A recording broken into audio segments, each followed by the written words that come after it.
Hey, what's up everybody?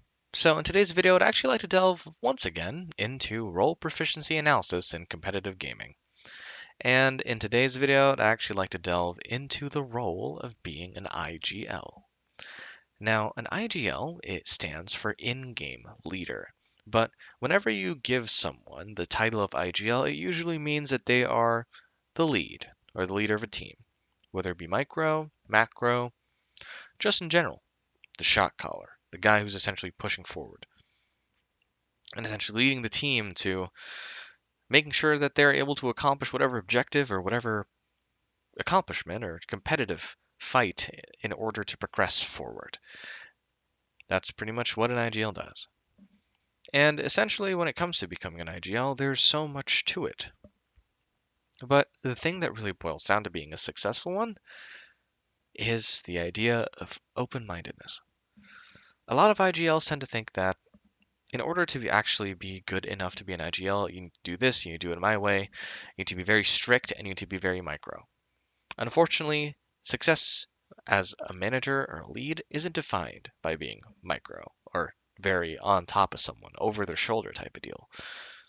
There's a whole art to being able to be good at delegating, while at the same time putting people in the best chance or best position to succeed, while at the same time giving them freedom to be able to improve themselves, while you kind of guiding them with a laid out path without having to legitimately constantly be over their shoulder to instruct them on what minuscule steps they need to take in order to get to said goal. The IGL is very powerful because they have a lot of power in regard to how the team will work, and in turn, it ends up getting a lot of trust. And it's important for the IGL to legitimately do everything he, she, they can to make sure that they give the team the best chance of success. And I'm talking about longevity and sustainability as well. It's unfortunate because a lot of IGLs tend to be toxic. A lot of IGLs and a lot of shot callers tend to be very annoying and insufferable and overbearing. But there's a certain balance. There's a certain peace and vibe control that comes with being a good leader. And it's important to understand that as you continue progressing your way upwards and finding yourself in situations where you need to lead a team. Because in many times, especially when it comes to having more experience and more skill and being the best in the room, you're going to be looked at to be the leader of that specific group, whether you like it or not. And you need to figure out ways to be able to work with what you got.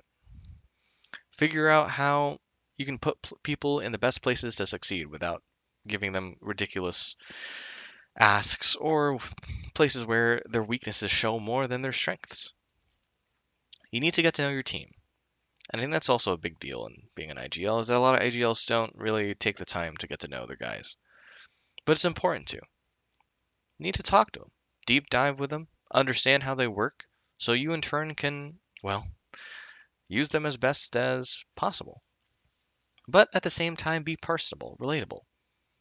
Maybe not necessarily be a friend if you're only there for a one shot, but if you're there for a long time, definitely be their fucking friend. You know what I mean? Establish a deep personal relationship with a person that you'll be fighting toe to toe against other people with. Essentially, if it's going to be a long, drawn out battle of attrition that's going to last forever. I mean, you guys will bleed on the battlefield together. You're going to have to. You have to figure it out. And it's interesting, right? Because, well, IGLs are many. There are a lot. But it's very rare to find a good one. It's very rare to find someone who leads by example. Kind of like how Achilles says in regard to a king that's able to fight his own battles. Like, wouldn't that be a sight? But at the same time, be worthy of respect and appreciation by the people who follow.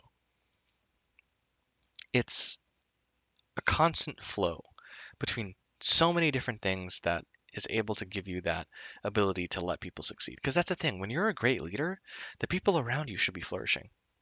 It shouldn't be you at the top and at the face all the time. Your team should be up there with you. Should be right there, neck to neck. And you guys are sharing the glory together working through it, but while at the same time being able to know that everybody is distinct in their own way, in a good way. Nobody's kind of looked down upon, thought they're ass or not able to keep up. Everyone has their own strengths, and everyone deserves to be able to be up there with the guy who led it all. And that's a great leader. And able to be transparent as well. Open communication across all teammates. Being able to ensure that, well, despite rough frustration and not exactly the best outcomes occurring, which is bound to happen in many cases, that the IGL is able to bunker down, put logic before his emotions, and just straight up do what he needs to do to make sure to get the team back on their feet. Shit's gonna suck, but the IGL is a big part in making sure that doesn't linger or stay within their hearts and make them spiral down into, well, lack of faith and lack of understanding. It's such an important role, but at the same time, it's riddled with so much complexity. But at the same time, can be approached in such a straightforward manner, especially when it comes to succeeding at the best possible way. And the three pillars that all IGLs should focus on is transparency and communication, making sure that they communicate as much as possible. Everyone needs it, and that is the key to success. Being open-minded, understanding that everyone has their own strengths, everyone has their own weaknesses, no matter who they may be. And giving people who are underperforming in certain tasks the benefit of the doubt. And at the same time, figuring out ways to add their value to whatever objective you're going for, while at the same time being able to think outside of the box. There's a lot of things that you can do to make things work out, despite it not necessarily seeming like from the surface level. And thirdly, just being worthy of respect. As an IGL, you have a lot of responsibility in your hands because you're the face of the team. You have to make sure that you're not too petty. You have to make sure that you're not someone that people will just look at and be like, wow, this is our IGL. Yeah, I don't know if I really respect the guy, but I mean, he's good at being a strategist. You know what I mean? And it's funny because it builds morale when your team respects you. It makes your team want to try so much harder. And it's important to legitimately be able to be that paragon, be able to be at that level. Because when your team's fighting harder because they respect you and really want to do their best because you're setting the example and working hard yourself and are able to put up that, be strong enough to be a great example for them, dude, they will fight till the end. They will fight to the very end. And it will be relentless. It will be a chugging engine that is seemingly unstoppable. That's how it will feel. And success is, in turn, well, contributed by a lot of guys working as hard. So, in the end, it's kind of like, it kind of works itself out. Natural and organic in its own way. Because I feel like a lot of people tend to force it. A lot of people are like, "You're not doing good. Like, why are you sucking at this?" It's like you need to be better. You need to change your mental. You need to change yourself. And he's like, "You have your own strengths, but I don't give a shit. You have to be strong at this specific one." People have their own roles. Everyone needs a support system. There are different aspects towards attaining success, no matter how straightforward the process may be. And they could supply their own value in various different ways. And it's funny because the team doesn't necessarily have to be the three guys executing right then and there.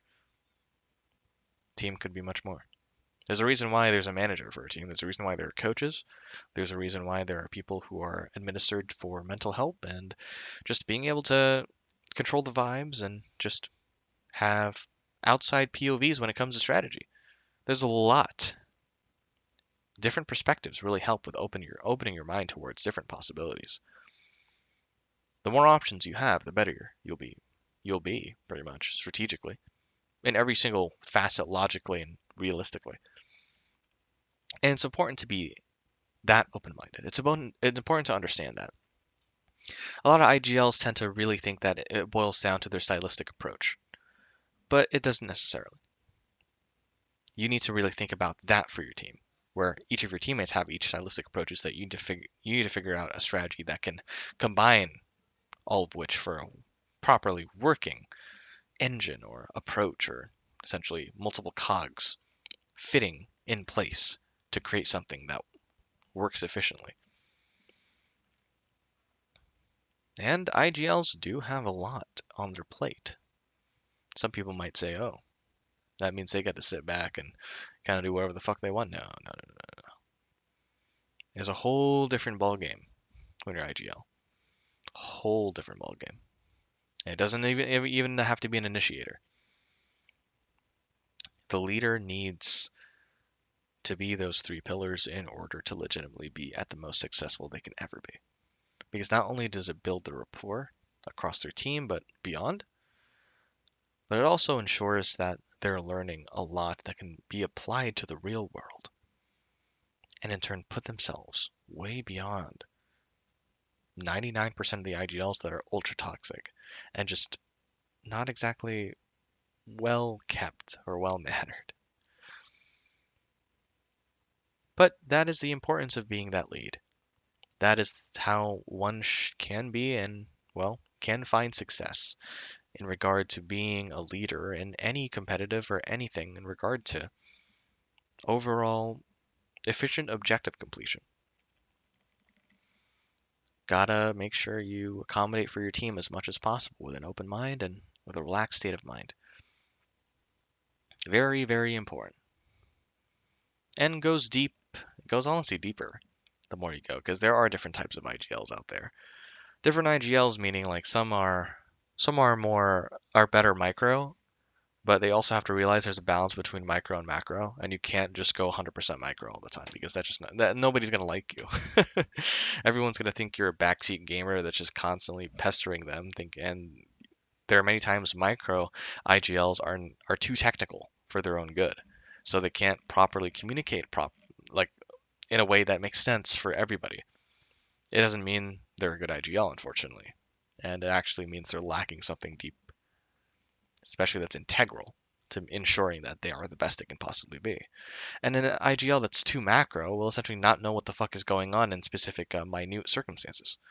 So they're going to be oblivious to what the fuck a team needs to do in order to capitalize on an overarching goal.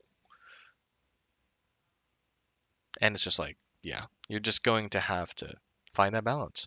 And that's the thing. It's going to be a reoccurring theme when it comes to every single role. Everything comes with balance. Everything comes with being able to find a perfect middle ground when it comes to being able to perform at the highest level. Success is driven by ensuring that you can find that middle ground across everything that you do. There never is too far of an extreme because, well, if you full dive into one spectrum, you are missing so much more from every other. And unfortunately, well, that's not the most logical or realistic way of going about things, is it? I think people need to realize that when they're leading. It's really important. Make your team love you. Make your team be there for you every step of the way. Back to back type of deal. They'll have your back all day, every day, considering you're working really hard to be able to get to a point where you can understand, translate, communicate, get them to a spot where they'll be able to get their dreams done. It also comes with being a great friend, It's kind of cool. IGLs get to rep a lot of things that end up working out and helping them in their everyday lives. But anyways, guys, that's pretty much my perspective and my rant over the success and role proficiency analysis towards becoming a successful IGL. It's important to be a great example as a leader. It really is. It goes a long frickin' way. But anyways, guys, thank you so much for taking the time to watch my video. If you enjoyed this content, please like and subscribe. It would really help me out in the long run. But once again, thank you so much for even taking the time to listen and watch. And I hope you guys have a fantastic day. And happy Thanksgiving, everybody. I'll see you guys on the next one. Bye-bye now.